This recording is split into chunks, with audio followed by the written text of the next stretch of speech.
ऐसे व्यक्ति आप अवश्य ही उनकी संगति करिए और अपने बच्चों को भी समझाने का प्रयास करिए। सबसे अच्छा आप लोगों के द्वारा कार्य किया जा रहा है, लेकिन कीड़ी के जाल से किया जा रहा है।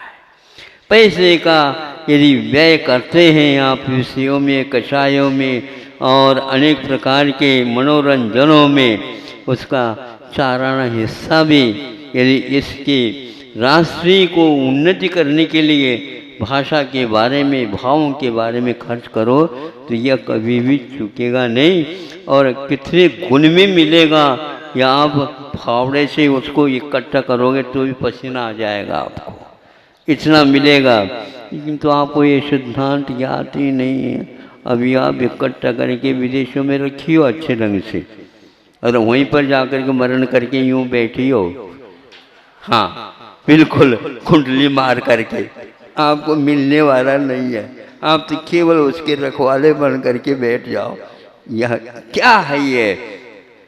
यही अविवेक है, यही संस्कार से विहीन होने का जीवन जीना है, इसी का नाम है। ज़्यादा तो कहना अच्छा नहीं, क्योंकि बहुत साहस के साथ आप सुन रहे हैं। आज इसलिए सुन रहे हैं कि आप शिक्षकों के बीच में बैठे, फिर भी आपको क्या ठाना है क्या पता है, उसी के अनुसार करना हो तो भी कोई वादा नहीं। लेकिन एक बार तो आप, यह विश्व गुरु यदि भारत बनने का था है तो इसको एक बार मना करके तो देख लो, आपके जितने भी ऋण हैं वो सब चूक जाएंगे। भारत आज ऋण के ऊपर जी रहा है। ऋण का अर्थ क्या होता? लोन होता है। लोन ले करके सब काम कर रहे हैं। इसका क्या परिणाम निकलेगा पता नहीं है। ये भारतीय संस्कृति नहीं है। भारतीय संस्कृति अपने धन का उपयोग कैसा करना, क्या करना, शास्त्रों में लिखा हुआ है। अब कोई भी व्यक्ति उसको देख नहीं पा रहा। सूत्रों में लिखा है, संस्कृत में लिखा हुआ है, और इसलिए लिखा है कि वह देशवासियों के लिए कम से कम यह दिशा बोध देगा। लेकिन इससे कोई भी दिशा बोध ले नहीं रहा, लेकिन फिर भी देना चाहता है व्यक्ति दिशा बोध, वह अपना काम कर रहा है। हम इसी प्रयास में हैं वह दल दिन दोगुनी और रात चौगुनी बढ़ता जाए, और आपकी आंखों में जो नींद है अभी उसको वह अच्छे ढंग से दूर करने का प्रयास करें। और ऐसी संगोष्ठियों के माध्यम से आप अपने ऊपर नहीं किंतु विश्व के ऊपर दया करके भारत को अपनी पूर्व स्थिति तक ले आने का श्रेय आपको प्राप्त हो। इन्हीं भावनाओं के साथ जो आगत शिक्षक हैं इनको बहुत धन्यवाद देता हूँ और पूर्ण आशीर्वाद देता हूँ। वो जो मांग रहे हैं उससे भी अभी हम कहते हैं अभी आपकी झोली बहुत छोटी सी लग रही है। भगवान से प्रार्थना करता हूँ यह दिन दोगुनी और रात चौगुनी काम करते चले जाएं। यहीं का यहीं सब कुछ रहना है, लेकिन आप साथ ले जाना चाहते हो और भव में इसका उपयोग करना चाहते हो। और इतना ही नहीं, विश्व को भी अपना साथी बनाना चाहते हो अथवा अपने बंधु बनाना चाहते हो। भारत में तो ऐसे वाक्य हैं कि जैसे कहा ना, भारतो प्रतिभारत है, इसी प्रकार वसुधैव कुटुंबकम। साधु सन्यासी के लिए कुटुंब क्या है? वसुधा ही है, धरती है पूरी पूरी, लोक ही है, विश्व भी है। तो ये केवल भारत के बारे में मत सोचो, किंतु भारत के बारे में इसलिए सोचना अनिवार्य है। विश्व को कुटुंब बनाना चाहते हो, उसका भी यदि हित चाहते हो तो आपका एक कर्तव्य है भारत को जो उर्वरा शक्ति से युक्त है उसके जीवित रखो और उसमें ऐसी खाद डालते चले जाओ इसकी उर्वरा शक्ति बहुत अच्छी बनी रहे और विश्व को यह हमेशा हमेशा अनाज और संस्कारों से वह संस्कारित करता चला जाए और सबका जीवन प्रभु बनने के उन्मुख हो जाए। इन्हीं भावनाओं के साथ अहिंसा परमो धर्म की जय। रविवार आज मध्याह्न में है, सुबह तो नहीं है, लेकिन फिर भी आप लोग पूजन के हेतु आए हैं, बैठे हैं और पूजन के साथ योजनाओं के बारे में भी आप लोगों के सामने रखा है। हम इतना ही अभी बताना चाहते हैं कि आज का ज़माना है, घर में जितने भी सदस्य हैं वो धीरे धीरे कम होते जा रहे हैं। यद्यपि उनका अवसान नहीं होता, किंतु फिर भी अन्यत्र उन्हें किसी हेतु जाना पड़ता है और 10-20 का परिवार भी वही एकमात्र रह जाता जो घर का मालिक, बाकी सब रवाना हो जाते हैं। हंसना भी नहीं और रोना भी नहीं। हाँ, और चूँकि हंसने और रोने की बात हम कह रहे हैं कि रोबोट खरीदते हैं, वो लाला जी या कोई भी घर का काम करना है, करवाना है, उसके द्वारा सब कुछ करवा दिया, किंतु एक बात है, उसको याद आ गया अपने कोई संबंधी का, तो याद आते ही आँखों में उसके पानी आ गया, नहीं समझे, और दोनों आँखों में से पानी आने लगा और सामने रोबोट तो है, उसके आँखों में पानी नहीं आया। अब बताओ आप, पैसा कम की दिया था क्या? हाँ मूल्य तो जितना देना था उतना देना था, और उन्होंने कहा था घर के जितने भी काम हैं वो सारे के सारे काम यह आप करवा दो, ये कर देगा। किंतु जब ये रोने लगा तो इसके साथ देने के लिए वो रोबोट तैयार नहीं हुआ। तो आप जहाँ से खरीद ली आई है उनको पूछ लो, भैया ये काम तो करता नहीं, अधूरा काम करता है। अब किसको पूछे हैं? जिस दुकान से ले आए उस दुकान से वालों को पूछा। इस ढंग से पूरे पूछते पूछते वो सब लोग विज्ञान के पास पहुँचे। सुन रहा है? सुनो, अब आपको उत्तर देना पड़ेगा। वैज्ञानिक ने कहा ये फीडिंग हमने इसमें नहीं करवाई, मतलब नहीं तो ये रो भी लेगा। टोन से रोना अलग वस्तु, आँखों में पानी आना अलग वस्तु। आप ही सही बताओ, जल्दी जल्दी में आँखों में पानी लाते हो? जब तक संवेदन नहीं होगा तब तक बोलो आँखों में पानी। और मान लो कहीं गमी हो गई और आप बैठने के लिए बैठ गए, और यदि मान लो वहाँ पर जाने के बाद भी आपके आँखों में पानी नहीं आते तो क्या कहोगे आप? अरे तुम रोबोट के भांति ऐसे ही बैठ गए ठूंठ जैसे।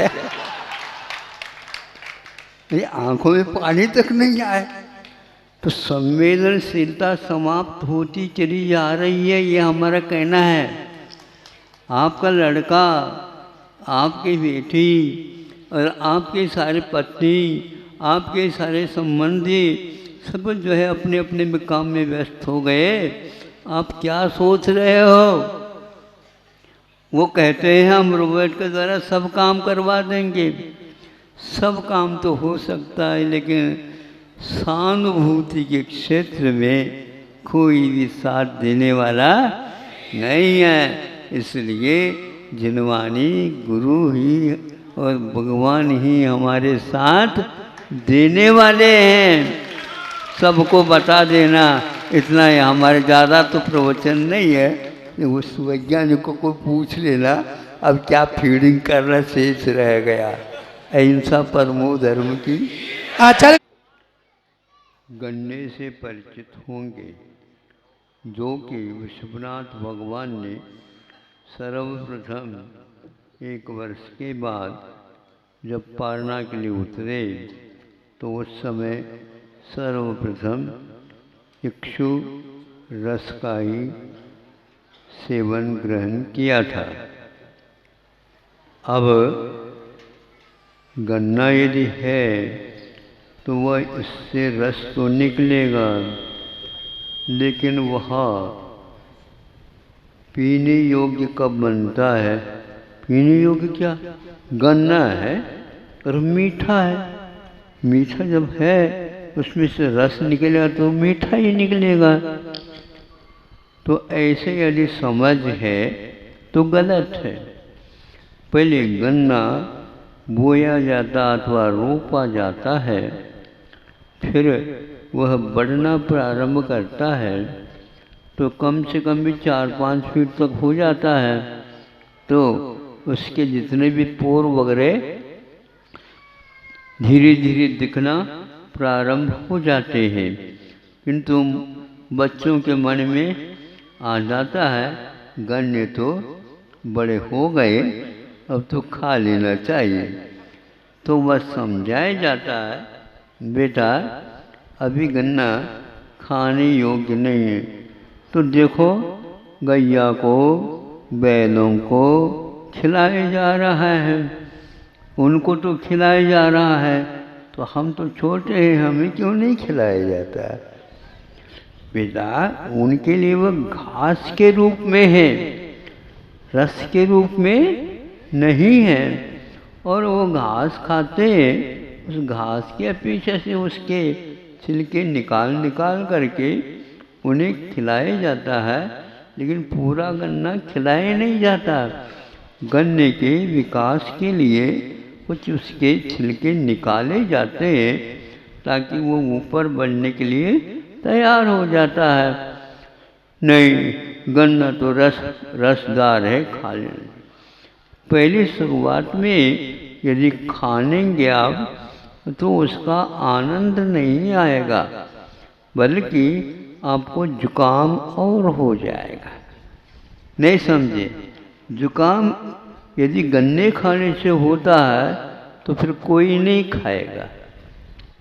फिर हम कब खाएंगे? जब तक वह जुकाम के लायक है तब तक तो को नहीं खाना। फिर गैया वगैरह को जुकाम क्यों नहीं होते? देखो उन्होंने पहले कहा है वो रस के पीछा से नहीं, घास के पीछा से उनको खिलाया जाता है, इसलिए उनको निभ जाता है, पूरा ऊपर खा लेते हैं और वह कुछ भी नहीं छोड़ते, और वह पच करके इसका गोबर हो जाता है। उनकी जठराग्नि इस प्रकार तेज है। तो इस प्रकार वह 1 वर्ष लगभग लग जाता है। उसमें भी जब कभी भी उसको गन्ने से गुड़ बनाया जाता है, शक्कर बनाते हैं आप लोग, तो 15 दिन कम से कम भी पानी देना बंद कर देते हैं, क्योंकि पानी देने से वह और पानीदार हो जाता है, तो रस उसका पूरा का पूरा कम रहता है, पानी बढ़ जाता। जब वह सूख जाता है तब उसका गन्ना का जो रस और वह गुड़ बनने लायक हो जाता। इस प्रकार 1 वर्ष में जिसकी सफलता मिलने वाली है, हम पहले से 1-2 महीने में कहने लग जाएं।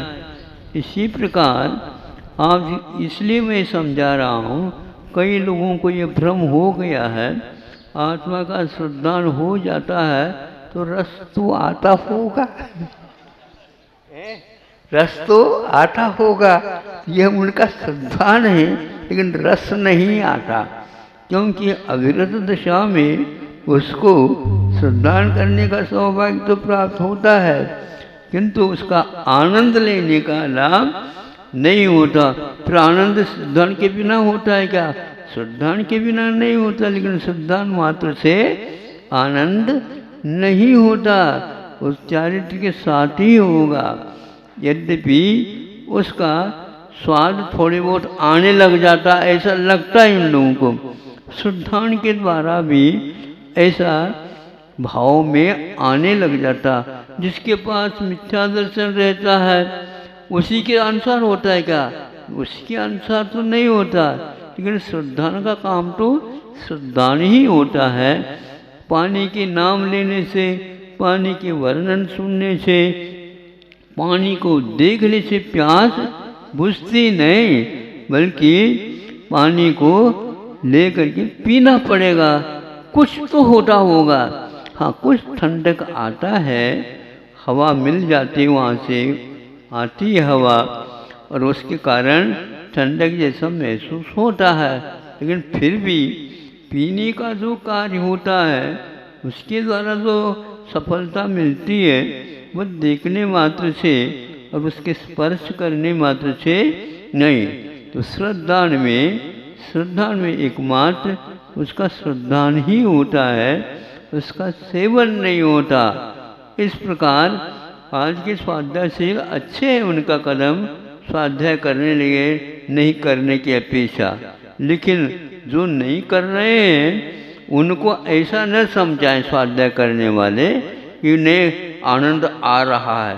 वो उन्हीं को आता है जिसके पास श्रद्धान होता है, और वो सोचने लग जाते हैं हमारा श्रद्धान तो है लेकिन आनंद क्यों नहीं हो रहा, और उनका श्रद्धान के माध्यम से आनंद में आता है, ऐसा उसने धारणा बना ली।